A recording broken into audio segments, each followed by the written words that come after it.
Hello everyone, nubkeks here, and welcome back to Nub Star Rail. This is my second time recording this. I recorded an entire video on this, and I forgot to click record. It is the most devastating thing ever. But today, what we're going to be doing, I think it's a great time to look at the past limited characters and look at who is due reruns and what to do to prepare, right? What are some of the trends that we can see? What is coming up, and so on. To do this, we are going to be giving sort of my take and my opinions on a graphic that was made here by Seam over on Reddit. Again, I will link their post here on the Honkai Star Rail Reddit in the description if you want to go check out their original post and give it an upvote or whatever, etc. I don't really use Reddit. I think I have a Reddit account, probably logged into. I never use it though. But look, there we go. So here we are. This is their original. And again, you can see sort of how this works. We are right now Boot Hill and Fu Xuan have just gone live. We've just finished Robin and Topaz. Before that, we had Aventurine Jingliu. Before that, Acheron and Luocha, and so on, going all the way back. So it's a really good visual way to see which characters have gone the longest since their last rerun. In this case, Zila might surprise you. I saw that was a bunch of the comments on the original post on Reddit. Loads of people were super surprised that Zila is the longest character by a decent chunk, actually, since having their last rerun, followed by Wawa, Argenti, and so on. Now, I'm going to make a couple of small alterations to this. Number one, I'm going to just basically adjust it like so to make this more clear. Obviously, Hoyoverse could mix up their strategies with reruns and banners at any point. You know, they're not locked into this. You know, right now it's Boot Hill new plus a rerun in Fu Xuan. They're not locked into it. They could mix it up. I have seen comments about that as well, as, you know, as they keep adding more and more characters, it's going to become impossible to keep up with all the reruns, and some reruns could end up going for ages. Could they rerun 2 characters at once or come up with a new type of banner? All of that is possible. Let's assume for now they're going to keep the same sort of structure. So what I've done here is we have Firefly plus a rerun, and then we'll have Jade plus a rerun. Firefly being the first half of 2.3, and then Jade in the second half. Also, something that is worth noting at this point, let's put in, these are the top speculated characters to be rerun. It is speculation, but these are the top ones speculated to be so. And there's a pretty big reason for this, and it definitely establishes a trend that you should for sure watch out for. So Argenti is the first one, and you know, that's not unreasonable. He is a pretty old character. He's definitely due a rerun. He's not been rerun before. That makes a lot of sense. He is also erudition, so competing sort of directly with Jade. So it does make sense that they be rerun fairly close together. Like we've had Aventurine and Fu Xuan somewhat close together. We certainly had Aventurine and Luocha, right? The 2 imaginary sustains limited back to back, basically. So yeah, this is totally something that could happen. Or I mean, just most recently, Robin plus Topaz, the 2 characters that buff up follow attacks the most in the same banner. So yeah, look, 2 erudition. I think that's the concept there. I could see it happening for sure. It could happen. Now, Ron May, though, Ron May is the interesting one because she is not the one she's certainly due a rerun soonish, but this is certainly a little bit early. So why am I and others speculating that we could see a Ron May rerun? Well, this is because of a big trend that I think you need to really watch out for when you are looking at saving up your Stellar Jades, especially for building up teams and types of teams. So something that has happened, we know it's happened, is a cluster of follow-up characters. So if you want to build a follow-up team, we had Aventurine, then we had Robin, and then Topaz. So all within, you know, one banner of each other, we had 3 of the best follow-up characters in the game, all structured together. In fact, Dr. Raso had his banner actually a good while ago, but he was available for free, I believe until the end of Aventurine's banner, actually. So you had like the whole premium follow-up team. I actually do have this team myself. I'll talk about what I've done and my plans at the end of the video. It's probably less interesting. We'll talk about general advice first, of course. I do have all 4 of them. They're super fun to run together in a team. But like, if you like follow-ups, right, these are back to back to back. It's very intensive. This can be really good for a new player. Okay, if you're a new player and you're coming in, you get so many Stellar Jade and passes and everything while you're doing all the quests. You've got all the achievements to earn, you know, all of the events. So this can be good for a new player to come in and to really focus in on a new meta. And we'll talk about the break meta in a second, which is the new one that's really kicked off pretty much right now with Boot Hill and Harmony MC. It's great for a new player, pretty tough though for an old player. Like if you've been playing for a long time and you've done all the achievements and simulated universe and the events, you don't have much Stellar Jade. Well, look, if you really want to, build, let's say, Break or Follow Up or DoT in the future, there's a very good chance they could cluster the champions together, and you could really struggle to get them all the characters, right?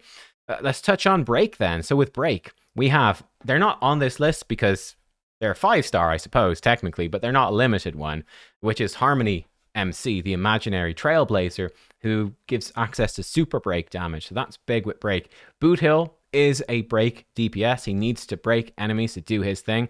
Firefly then is speculated to be break. And then Ron May as well. So it's a very similar structure. If we imagine the ratio as like the free DoT, very similar to Harmony MC in here, it's a big cluster of break type characters.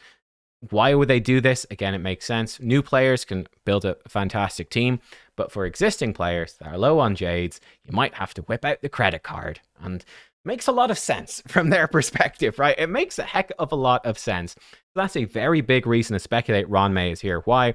Ron May is the Harmony character, aside from obviously Harmony MC is specifically about Break, but she is the limited character that's about buffing Break and making Break stronger. And indeed, she combos very, very well with Harmony MC. Ron May ups your Break efficiency, but she also ups your speed, and she makes enemies be broken for longer. So you can get all that super break damage in because they're broken for longer and you get more turns. It's an amazing synergy. So that's a very strong one. So also, I will note at this point, I've mentioned this in previous video when I talked about whether it's worth pulling for Boot Hill. We will know who these rerun characters are. This is speculation. Again, to reiterate, Ron May and Argenti, these are speculation, but we will know for sure before these banners go live, like with a live stream, which will probably be in a couple of weeks. Hello, dog, interrupting. Halfway probably through the Boot Hill banner, we will have the information that we need. So we'll know. So you'll know what's coming up before this happens. And then we'll probably have the drip marketing for the upcoming characters for 2.4 at that point. Probably at the start of the Firefly banner. Most likely is when we'll start getting some drip marketing for that. So again, you'll have an idea for what's coming after. That is just setting the stage. He's determined to interrupt. Unbelievable. One other final thing I'll mention about this sort of clusters before we touch on what could come in, or basically looking at the other potential reruns that are coming up soon and sort of how I'd rank them. Let's rank them based off of how generally useful they're going to be. I think you should definitely be prepared. Okay, well, look, we've got a follow-up cluster, we've got a break cluster. What could come next? Well, there's also hypercarry teams is a big one. I think DoT, though, if we look at that, we've got over here, let's use the nice green actually, but Kafka, Black Swan, and to an extent Acheron. This could easily form another cluster coming up, right? Kafka plus Black Swan. We probably all know about the synergies of these together. You could easily have a new character tying into that. It could be a sustain. That's really good at enhancing dots. Like Wawa is very good. She doesn't directly boost dots. She gives you attack and energy, which are great for dot units. But you could have a sustain that specifically boosts dots. You could also have another Harmony character, much like Ron May makes break strong, Robin makes follow-up attack strong. We could easily see a Harmony or Nihility character, I suppose, that makes DoT stronger. That could happen. They could also tie that in with Acheron as well, though her rerun won't be due for a while. Look, I'd say that's definitely something to watch out for. I mean, we could even see a new character that's a support designed to boost up Acheron.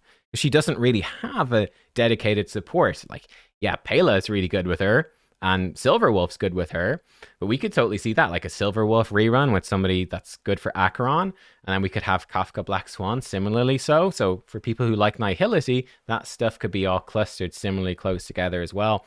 This is what I'm saying. Watch out for these clusters of characters. If you want all of them, it could be very tough unless you are prepared. So that's sort of step one. Now let's look at, like I said, let's rank some of these. Now I'll talk about where I am in my plans. So first up, Zila. People surprised Zila is the the longest character since her rerun. I would say Zila, though, is a fairly low priority character. I'm going to rank characters like red, yellow, and green, basically, in terms of their priority. And red is not to say that they're bad, because I don't think any of these characters are bad. They're just a lower priority. Zila, I feel people are actually too harsh on poor Zila. It's understandable. You know, a lot of people have been playing since day one. She's probably the first character they got, their damage character. They probably used her a ton, and you just got a bit bored of her, a bit sick of her. You want something new and shiny. Uh, there is obviously that concern, though, about power creep as well. In terms of game design, does it make sense that the first DPS would be the best and nobody would ever beat her? Why would you pull something new apart from just being bored? So there is definitely a concern with power creep. Zila is quite flexible as a hunt character because of her extra turns and her high speed. She actually works quite well in AoE, which other hunts like Dr. Ratio not quite as good at, for instance, right? So that is, or Boot Hill, again, case in point, not quite good at. So that's an advantage for Zila, but that could be something that's at threat a bit with power creep in the future, right? She needs to kill enemies to make that work. And if enemies keep becoming tankier, I think the game is certainly becoming harder as time goes on, definitely. She could struggle somewhat with that, but she is still a very, very good single target, but also decent in AoE, focus quantum DPS. I think she's an okay option, but she's not crazy strong, especially compared to more modern damage dealers like Acheron, for instance. I don't think she's generally on the same level. She would be fairly niche. I wouldn't be rushing out to pick her up. She fits more into hyper carry comps, and she works very well with mono quantum as well, which is where you could use like Silver Wolf to implant quantum weakness and run her alongside, let's say, Sparkle as well. That's going to give you a big attack boost from her quantum trace, effectively. So you could do stuff like that. But Zila is pretty niche. She's due a rerun, and guess what? Like, it's gonna sync up pretty well with Apocalyptic Shadow, which is the new fairly boss-focused mode. White single target, we expect focus mode to be the third new endgame mode alongside Pure Fiction, which is really AoE focused, and Memory of Chaos, which is fairly blast and also single target focused, you know. But yeah, I think she's fairly niche. Niche is a good way to put it. Wawa, I think Wawa would be fairly recommended. She's quite meta. She is the preferred, for most people, 5-star abundance to Luocha. I personally prefer the style of Luocha more, of course, but Wawa is considered to be stronger, in particular because, number one, she can cleanse a ton of debuffs. Obviously does tons of healing. No surprise there for a 5-star abundance. But she cleanses loads of debuffs, which is very useful. And she also, with her ultimate, gives a big boost to attack and energy, which is great. So she synergizes particularly well with Kafka Black Swan, with the DoT team. DoT scale off of attack, and energy lets them use their ultimates. That's fantastic. She also is a great sustain for Robin teams. If you don't have... Aventurine's great as well, but Wawa's also really good. Again, because Robin loves the attack and really likes the energy. So Wawa, she is a great one. Definitely a highly recommended pick. I mean, one interesting speculation, though, is... do you need the limited sustains? This is a big question for me as well, because I have Aventurine, I've got an E3 Bailu, but let's say you picked up Aventurine, but you're going to build Break as well. Well, we do have Gallagher, or Gallagher, I don't know how you say it, but he's a 4-star sustain, but he's really strong, and he synergizes super well with Break, so if you run him with Ron May, he gets even stronger. With Firefly, who's a fire DPS, she's going to synergize well, really well, with him, who's a fire sustain as well. So you might not need Wawa. That's the only concern. And there will, of course, eventually be new 5-star limited ones as well. I'd say a 5-star limited abundance is probably a little more likely than the preservation, because the preservation is more recent with Aventurine, but you never know. That's something to watch out for. There could be more. And like I said, there's no mode so far. Like in Pure Fiction, you really often ditch the sustains. I guess in Golden Gears, you could run double sustain, but it's kind of easy to overcap on them. So that's one concern, but she is really good. For Argenti, I'd say he's sort of mid, right? Argenti is kind of mid. He is amazing for Pure Fiction, no question. Physical erudition, and he will likely be the king of physical Pure Fiction for a long, long time. Sort of the downside with him is that I think he's okay for Memory of Chaos, but not great. And he's really good for farming calyxes, but Pure Fiction is really his thing. I think this is probably going to be the problem with Jade as well, or any sort of erudition, because with Pure Fiction, Urta, who's everyone has for free from the simulated universe, up to E5 now, probably E6 in a few months. And then Himiko, I don't have her, but she is a standard character, so a lot of people have Himiko. They are super strong as these easily accessible erudition characters for Pure Fiction. So I think that makes it quite easy for people to build teams for Pure Fiction, at least somewhat, because you can put in Herta and or Himiko on one side, and they will sort of carry that side pretty hard. So let's say you're a player with a DoT team. You go, oh, well, I can put my DoT team on the other side, and well, then I'm kind of okay. Or, whereas for, let's say, Memory of Chaos, or perhaps Apocalyptic Shadow, the new game mode, if we don't have these really strong free characters to carry them, you're more incentivized to have a couple of different teams to build. So that's a bit of a problem for sure with Argenti. But yeah, I do think as well we are going to probably see resistances. It's actually a good thing to talk about this because we're going to Silverwolf. Enemies with resistance being a bigger thing in the game. That's something I've seen rumored as well. What does that mean? Is, well, we obviously understand when an enemy is physical weak, I can break them and it's great. But when enemies are not physical weak, they can have resistances to physical. And potentially these could get really high in the future to really incentivize different teams. It's worth noting with Boot Hill. I talked about it in the Boot Hill guide. Boot Hill can implant physical weakness. That's really important because he's all about breaking them. If he can't break them, he can't really do anything.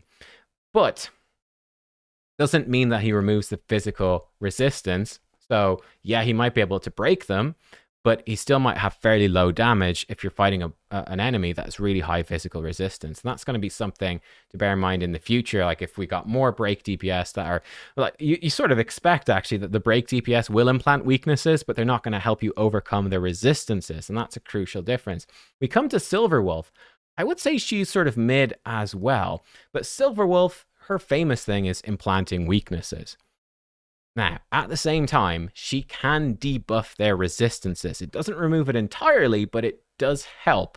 So she is better at making sort of any team, and she could be particularly good for this new Apocalyptic Shadow, definitely in the midterm, for helping you get through it, right? Being like, okay, well, they don't have a weakness. I can't, let's say, break them, slow down the incoming damage, that sort of stuff. Well, I can implant the weakness, debuff their resistance, and let's say I bring in, I don't know, Acheron or something, who's a really good combo with Silverwolf, be like, okay, they're not lightning weak, and they've got a decent chunk of lightning resistance. Well, Silverwolf will enable that pretty well. Make them breakable, and also lower their resistance. Pretty powerful. Silverwolf also, obviously, I just mentioned she synergized really well with Acheron, providing lots of debuffs. Same thing with Dr. Ratio, provides lots of debuffs for him. Yeah, she's a really good single target debuffer. She also works really well with Mono Quantum in particular as well, giving them quantum weakness, and then you've got the quantum bonuses from Sparkle, that sort of thing. So she does work well there. I do think it is still going to be better, certainly long term. It will be better, I think, to have the actual correct damage type to match their weaknesses than using Silverwolf to implant. I'd say that's probably where it will go long term, and Silverwolf will be more used for her debuffing. And look, she's not going to help you at all in like Pure Fiction or anything like that. Really, I don't think either. Not much anyway. So yeah, I think she's kind of sort of mid. I do think that she's fairly mid. She's obviously a strong pickup with Acheron. And like, she's due a rerun soon. I wouldn't be surprised to see some sort of character to synergize with Acheron, and for a Silverwolf rerun to be quite close to that, sort of forcing you to choose between them. And I think especially Silverwolf rerun around Apocalyptic Shadow makes a heck of a lot of sense. So yeah, Ron May, we talked about her already. She's obviously big tick for her, arguably the strongest character in the game. She's insane, but really ties into break teams. And if you are a new player, right, she's kind of a must get right now if you just started playing, because she's going to empower Boot Hill and Firefly so strongly. Gallagher, she's going to empower Harmony MC, just really, really strong. So she's a great pickup, highly recommended. For me, I don't know if I'll get her. I might not, because I already have a lot of Harmony, and I don't think I'm going to really build Break on my account, because it's just too expensive to do so many types of teams. But there you go. Then let's look at Blade. In fact, let's mention Kafka and Dr. Ratio as well. So Blade, I'd say, not super recommended. Funny thing with Blade, he is the character that I see most people saying is like their favorite. People love Blade and they love playing with him, and he's super fun. So that's a huge point in his favor. In terms of overall power, he's not crazy strong in the game right now. You know, like his damage is just not as high as Jingliu or Acheron, etc. It's just not as high. And I think a bit of a problem as well as a wind DPS. You know, Black Swan and the whole DoT teams that are good with wind damage are competing against him as well. It's a bit of a problem. Funny enough, I've heard he synergizes really well with Jade, which is bizarre. Really bizarre, actually, in terms of the story. Don't know how that happens, but apparently they're good together. And I do think it's quite possible in the future. I mean, I've mentioned it already with Robin being for follow-ups and Ron May being for break. It's very possible we could have not only a harmony that boosts up DoT at some point, we could easily have a harmony that boosts up destruction characters. So specifically, I'd say characters that sacrifice their HP, and that could make them do more damage. So like Jingliu, Blade, I think Firefly does the same thing as well. You know, a character that boosts up those types, that could be pretty interesting. I think that's fairly likely, sort of destruction-focused harmony to come at some point, which will make Blade more relevant. So there's hope for him in the future, but I think right now he's definitely not crazy, but people like him a lot, and that's worth quite a bit. And then finally to mention Kafka, obviously she explodes dots. I'll probably do a whole other video on whether or not Kafka will be power crept, because I actually think that she easily could be. Again, just in short version, I think easily, for example, Kafka is great in sort of like a destruction unit. She's great in MOC, and she's good in pure fiction as well, because she's got the full AoE ultimate, and she's got blast skill as well. You could easily see a sort of Topaz DoT exploder in the future, a very single target DoT exploder that could really power creep her in more single target modes, or again, typing could become important. So I don't think she's going to be like the queen of DoT forever and ever, but she's really darn good. And like, she's going to be super viable in all those DoT teams. She really is the cornerstone of DoT teams because she can explode the dots. So she's really high priority. Dr. Ratio, we've just ended the free Dr. Ratio. I give him like a sort of a mid recommendation though. I think he obviously works really well with follow-up teams. He also works pretty well with hyper carry, like slap him in with a Silver Wolf or a Pela and a Harmony to buff him, and he can do really good damage. I think he's probably a more accessible imaginary DPS than Imbibitor Lune. Imbibitor obviously brings the blast damage, which is great for things like MOC, but he's also very skill point intensive. Dr. Ratio is maybe a bit easier to work. He just needs debuffs, but I think he's sort of mid. He's also super fun, and he's a great character. So look, there you go. Those are the older characters and sort of the preference I would give to them in general. Now, obviously, this depends on your personal account. Like for me, I've given the green tick mark to Huahua, Ron May, and Kafka. Now, I am certainly tempted to try get Ron May because she's Ron May. Kafka be most likely, but I'll probably skip Huahua.